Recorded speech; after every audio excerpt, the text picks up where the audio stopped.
प्रिय मित्रों, वैदिक व्याख्यान के इस उपक्रम में आज हम चर्चा करेंगे कि क्या वेद अपौरुषेय हैं।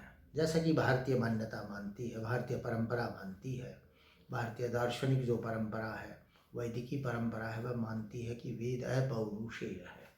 वस्तुतः पुरुष का अर्थ होता है व्यक्ति या मनुष्य। तो अपौरुषेय का अर्थ है वह रचना जो किसी मनुष्य की नहीं है, किसी व्यक्ति की नहीं है, अर्थात जो ईश्वरीय रचना है। तो इसके पीछे क्या वेद ईश्वरीय रचना है या किसी व्यक्ति की रचना है, इसके पीछे आधार क्या है, हम इसका आज विश्लेषण करेंगे। जब हम कहते हैं कि वेद अपौरुषेय हैं, तो इस चीज को समझने के लिए सबसे पहले हमें वेद को भी समझना होगा। वेद का अर्थ क्या है, वेद क्या है। जो भारतीय परंपरा है उसमें 3 शब्दों का बहुत ज़्यादा प्रयोग हुआ है, वेद का, यज्ञ का और इतिहास और पुराण परंपरा का। ये तीनों परंपराएं बहुत प्राचीन है और इनका अपना अपना महत्व रहा है। तो यज्ञ जो है, क्योंकि वेद भी यज्ञ के आधार पर ही लिखा गया, सर्वम यज्ञात प्रसिद्ध्यति, ऐसी मान्यता है। तो ये यज्ञ क्या है? वस्तुतः यज्ञ जो है सृष्टि उत्पत्ति की प्रक्रिया का नाम है। सृष्टि कैसे उत्पन्न होती है, इसकी जो प्रक्रिया है, इसको जो समझना है तो हमें यज्ञ को समझना होगा। सृष्टि उत्पत्ति की प्रक्रिया को ही यज्ञ कहते हैं, ये हमें मानना होगा, समझना होगा। और जो वेद है वह सृष्टि उत्पत्ति का ज्ञान है। सृष्टि का जो ज्ञान है उसका नाम वेद है। और सृष्टि उत्पत्ति की जो प्रक्रिया है, प्रोसेस ऑफ क्रिएशन जो है डिफरेंट फेजेस में, उसको हम यज्ञ कहते हैं। और इतिहास पुराण क्या है? जो सृष्टि की उत्पत्ति का जो इतिहास है उसी को हम इतिहास या पुराण कहते हैं। जब इतिहास और पुराण की परिभाषा करते हैं तो हमें पता लगता है, पुराण की परिभाषा करते हुए कहा जाता है, सर्गश्च प्रतिसर्गश्च वंशो मनवंतराणि च, सर्गानुचरितम वंशानुचरितम चैव पुराण पंचलक्षणम। कि सर्ग सृष्टि की उत्पत्ति, प्रतिसर्ग उसका प्रलय, वंश जो नक्षत्र परंपरा है वह, या बाद में जो मानवीय परंपरा है वो लीनिएज जिसको हम बोलते हैं, और मनवंतर सिद्धांत अर्थात कालगणना, और पुराण पंचलक्षणम, ये 4 पुराणों के लक्षण हैं। सर्गश्च प्रतिसर्गश्च वंशो मनवंतराणि च वंशानुचरितम चैव, और वंशों का अनुसरित, और उसके बाद उस वंश परंपरा में जो अन्य व्यक्ति पैदा हुए वो सब पुराण का विषय है। और उसी प्रकार से जैसे मनुष्यों की वंश परंपरा है, ऐसे ही नक्षत्र ग्रह नक्षत्रों की भी है। जैसे सूर्य से जब पृथ्वी उत्पन्न होती है, ये प्लैनेट्स उत्पन्न होते हैं, तो सूर्य की एक नक्षत्र ग्रह परंपरा है कि ये उससे उत्पन्न हुए, पृथ्वी से आगे उसका सैटेलाइट है। तो इस सारी परंपरा का जो वर्णन है वो इतिहास और पुराणों में होता है। वस्तुतः वास्तविक दृष्टि से इतिहास और पुराण का विषय भी सृष्टि का इतिहास है, मनुष्य का इतिहास नहीं है। तो उस दृष्टि से ये 3 परंपराएं हमारे पास हैं, इतिहास पुराण की, सृष्टि के इतिहास की, और यज्ञ की परंपरा, सृष्टि की उत्पत्ति की जो प्रोसेस है उसकी परंपरा, और वेद की परंपरा, सृष्टि के ज्ञान की परंपरा। इसीलिए कहा जाता है इतिहास पुराणाभ्याम वेदम समुपब्रंहयेत, कि इतिहास और पुराण के आधार पर वेद की व्याख्या करें। अर्थात जब हम सृष्टि का ज्ञान बताते हैं तो सृष्टि की उत्पत्ति के इतिहास को भी उसको साथ साथ बता सकते हैं ताकि वो दिलचस्प बने। तो ये पूरी हमारे यहाँ परंपरा है। अब वेद जो है क्या सृष्टि का ज्ञान है, इसके बारे में ये कोई मेरी अपनी मान्यता नहीं है, परंतु ये एक भारतीय परंपरा जो वैदिक परंपरा है उसी की मान्यता है। उसके अनुसार क्या कहा गया है? वो कहता है, भगवद गीता में श्री कृष्ण कहते हैं अर्जुन को, त्रिगुण विषयो वेदा नैस्त्रैगुण्य भव अर्जुन, कि हे अर्जुन, जो वेदों का विषय है वह त्रिगुणात्मक सृष्टि है। तुम इन तीनों गुणों से इस त्रिगुणात्मक सृष्टि से ऊपर उठो मोक्ष की प्राप्ति के लिए।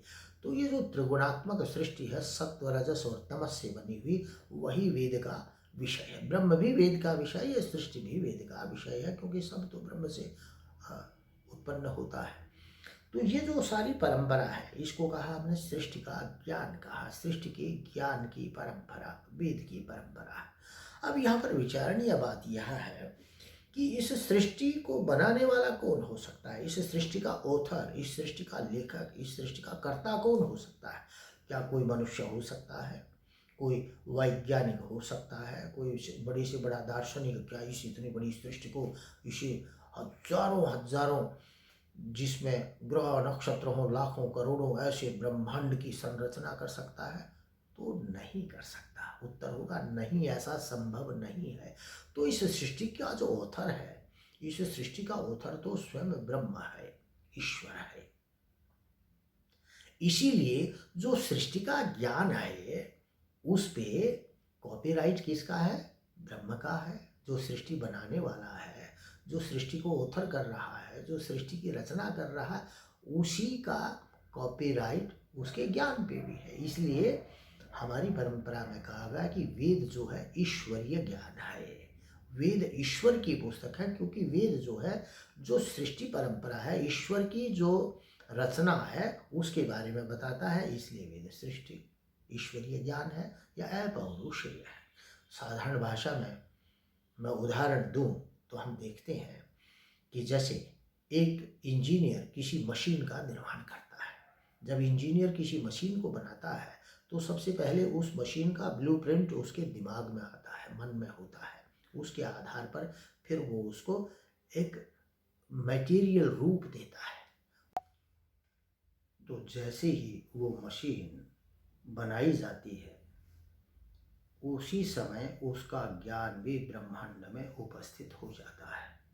उसी प्रकार से जब ईश्वर सृष्टि की रचना करता है तो रचना से पहले पूरी सृष्टि का जो एक ब्लूप्रिंट है वह भी ईश्वर के मस्तिष्क में होता है। और जो ही वह सृष्टि का निर्माण करता है तो निर्माण करते ही जब सृष्टि मैनिफेस्ट होती है मूर्त रूप में, साकार रूप में ब्रह्मांड में सृष्टि की उत्पत्ति होती है, तो सृष्टि के उत्पन्न होते ही उसका ज्ञान भी ब्रह्मांड में उपस्थित हो जाता है। उससे पहले सृष्टि रचना से पहले सृष्टि का ज्ञान ब्रह्म के अंदर है, और जो ही सृष्टि की रचना होती है तो उसका ज्ञान ब्रह्मांड में उपस्थित हो जाता है। तो जो सृष्टि के प्रारंभ में उत्पन्न होने वाले पहले ऋषि थे, योगी जो थे, ऋषि महर्षि ब्रह्मा इत्यादि, उन्होंने समाधि अवस्था में इस पूरी सृष्टि के ज्ञान को प्राप्त किया। जब उन्होंने समाधि लगाई ब्रह्म में और इस सृष्टि के समझने का प्रयत्न किया तो सृष्टि का पूरा ज्ञान उनकी प्रज्ञा में, उनकी बुद्धि में उपस्थित हो गया। योग दर्शनकार कहता है कि जब कोई भी योगी असंप्रज्ञात समाधि की अवस्था में समाधि लगाता है, पहुंच जाता है, तो उस समय उस योगी को की जो बुद्धि उत्पन्न होती है उसे प्रातिभ ज्ञान होता है और उसकी ऋतंभ्रा प्रज्ञा उसमें उत्पन्न हो जाती है। ऋत का अर्थ है पूरे ब्रह्मांड के नियम कानून जो ईश्वर ने बनाए हैं। तो ऋतंभरा उसकी जो प्रज्ञा है वो उस सृष्टि के रहस्यों से, सृष्टि के सिद्धांतों से आप्लावित हो जाती है। वो सृष्टि के सिद्धांत उसकी बुद्धि में आ जाते हैं, उसके मस्तिष्क में उपस्थित हो जाते हैं और उसे पूरी सृष्टि का ज्ञान होता है। ऋतंभरा तत्र प्रज्ञा, तो उस ऋतंभरा प्रज्ञा के उत्पन्न होने से ही जो ऋषि महर्षि थे उनको इस पूरे जो ईश्वरीय ज्ञान था, सृष्टि का ज्ञान था, वो उपस्थित हो गया। और उन्होंने इसी को कहा कि श्रुति परंपरा है, उसी परंपरा में इस ज्ञान को उन्होंने आगे बढ़ाया। तो ये जो सारा ज्ञान की जो प्रक्रिया है, जो क्योंकि सृष्टि जो है ईश्वर की बनाई है, तो जो सृष्टि की जो ऑथरशिप है वह ईश्वर की है, तो इसलिए उसके ज्ञान पर भी ईश्वर का एकाधिकार रहता है। इसीलिए भारतीय परंपरा ने कहा कि वेद जो है वेदा ही अपौरुषेय, वेद अपौरुषेय है, वेद किसी व्यक्ति की बनाई हुई रचना नहीं है। आशा है आपको इस व्याख्यान के माध्यम से ये जो भारतीय परंपरा है कि वेद क्या पौरुषेय है या मनुष्यकृत रचना है, ये आपको अच्छी तरह से समझ में आया होगा। धन्यवाद।